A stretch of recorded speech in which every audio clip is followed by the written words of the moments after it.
France is hit by more rioting and clashes with the police after a teenager was shot dead by an officer.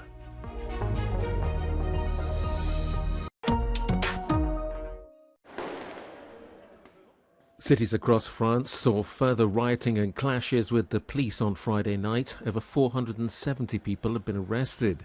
Violence flared after a teenager was shot at close range by a police officer in Nanterre, Paris on Tuesday. The officer was arrested and the boy, Naël, will be buried on Saturday. Faced with the chaos, the government suspended public transport from 9 o'clock on Friday evening, banned public gatherings, increased manpower and imposed curfews in an unsuccessful attempt to halt the cycle of violence. Demonstrations accusing the police of racism and violence were banned in Paris, central Marseille, Lyon, Bordeaux and Toulouse, but hundreds of people still marched with placards calling for the police to be disbanded.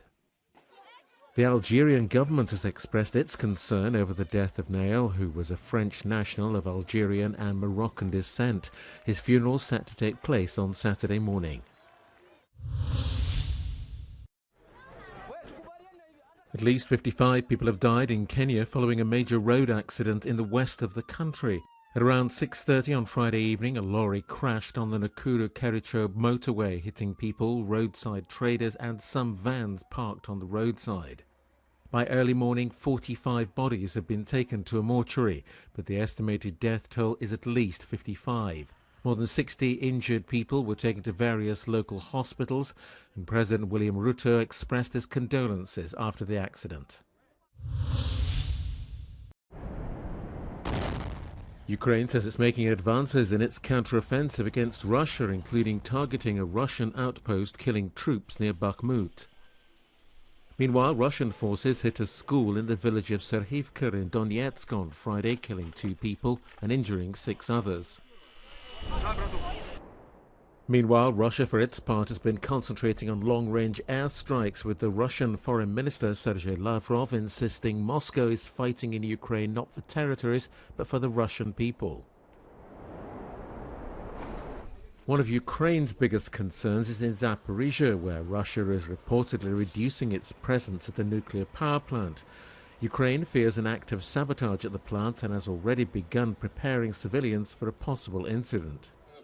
Meanwhile, the whereabouts of one Russian general, Sergei Surovikin, remains unknown.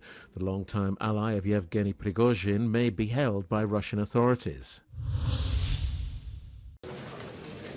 One of the most divisive issues of the past few years is once again back on the EU's agenda, none other than migration. Poland and Hungary hijacked talks at a summit in Brussels on Thursday and Friday, leaving leaders without any final decision on the topic. They didn't even manage to come to an agreement on how to tackle the external dimension of migration, despite the fact that reaching agreements with non-EU countries is the approach that has more consensus among member states.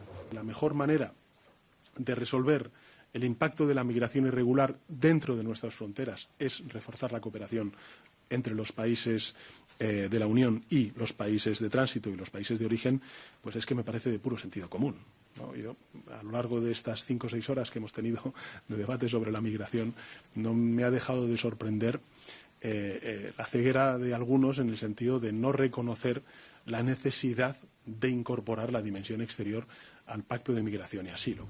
Budapest and Warsaw are unhappy with the asylum agreement reached between EU countries early in June, which means that member states must share the burden of migrants more fairly.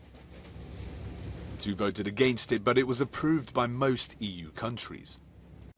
Now Poland has announced a national referendum on the issue, even if Brussels has already said that the asylum agreement must be respected. Polacy się mogli wypowiedzieć, czy chcą bezpiecznego kraju, czy chcą takich obrazków, jakie do nas docierają z niektórych miast, przedmieść zachodniej Europy.